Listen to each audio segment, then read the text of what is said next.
Les commerces, les artisans, les entreprises, les professions libérales. Hervé Fabre est avec nous. Bonjour. Bonjour Cécile, Vous bonjour êtes tout le monde. président des écoles de ski et d'aventure Évolution 2, spécialisées dans les activités outdoor. Comment dire qu'en ce moment c'est un petit peu compliqué, pas de réouverture envisagée pour l'instant, jusqu'à février, en tout cas pour les stations de ski. Aujourd'hui, comment vous vous débrouillez, vous, justement ? On se débrouille un peu comme on peut. On essaye de faire preuve d'agilité depuis très longtemps, depuis novembre, puisqu'on n'a pas d'informations au dernier moment, comme vous le savez. Oui. Donc on accueille des gens sur les stations d'altitude depuis tout début décembre, et puis pour les stations village depuis les vacances de Noël.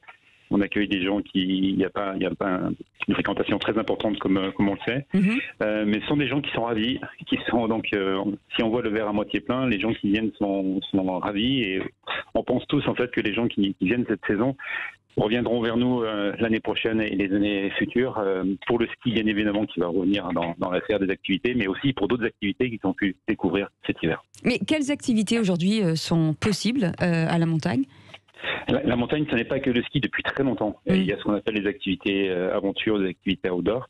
En fait, on utilise tous les éléments pour proposer des activités. Les activités qui sur le papier sont assez extrêmes. Depuis une éternité, on fait de la plongée sous glace, et cette année, la plongée sous glace est full. On a des bookings qui sont assez incroyables. Que les gens, en fait, accompagnés, bien évidemment, vous avez bien compris qu'on ne lâche pas des pelotons sous la glace, donc accompagnés avec un moniteur expérimenté qui descend les personnes sous la glace. On a lancé cette année une activité qui s'appelle le ice floating. On pensait que ça n'allait pas marcher. Le ice floating, c'est vous faites un trou dans la glace, oui, et avec des combinaisons de marins quand ils sont en danger et qui flottent. On met les gens tranquilles, le regard bien sûr vers le ciel, et parfois de nuit avec un thé chaud juste à côté. Ils sont donc avec 20 mètres d'eau très froide sous eux, mais ils flottent, et autour d'eux de la glace. Ils discutent entre eux. C'est l'activité zen de l'année 2021 et qui marche très fort. Une grosse surprise. Ça veut dire que c'est presque c'est de la relaxation. C'est comme un spa en fait. Ouais, c'est comme une installation. Oui, complètement. Mais en fait, il faut insister sur le fait que la montagne, c'est de l'action, bien évidemment, de l'action au quotidien, mais c'est aussi de la contemplation, on en a déjà parlé.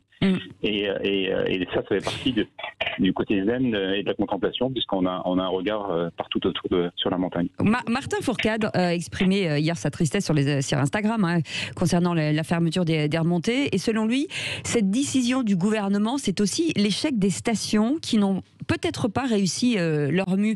Est-ce que ça veut dire que, quand on vous écoute, que finalement on s'est peut-être trop focalisé sur le ski alpin et pas assez créé de nouvelles attractions autour de la montagne? Oui, complètement. J'adhère à ce que dit Martin. Et aujourd'hui, on a une dépendance totale à l'égard, bien évidemment, importante à l'égard du ski.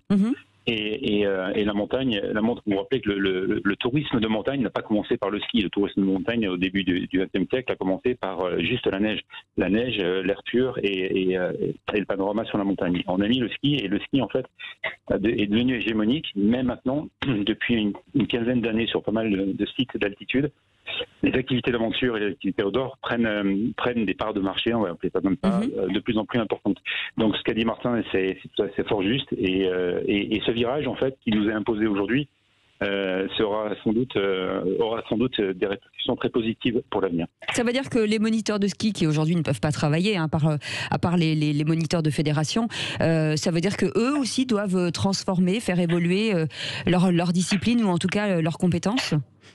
Complètement. Alors, au niveau des textes de loi, un moniteur de ski peut, sur le domaine skiable, sur de la neige, par gravité, faire un peu n'importe quoi. C'est-à-dire que si un client lui demande de descendre avec une baignoire sur une piste, c'est le moniteur de ski qui peut encadrer ce genre de choses. Donc aujourd'hui, le diplôme de moniteur de ski, il est ouvert à beaucoup de choses. Mais il y a aussi, vous savez qu'on fait du VTT sur la neige maintenant. Oui. On fait également de nouvelles activités qui marchent très fort cet hiver. C'est le moonbike. Moonbike, tout ce qui est électrique marche très fort.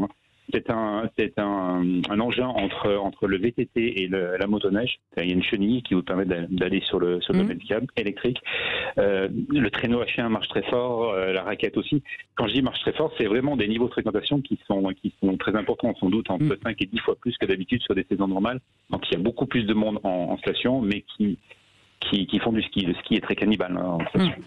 Et donc ça ouvre le champ des possibles et ça c'est positif pour l'avenir. Merci beaucoup en tout cas de nous avoir parlé, donner de l'espoir et un espèce de souffle d'air frais.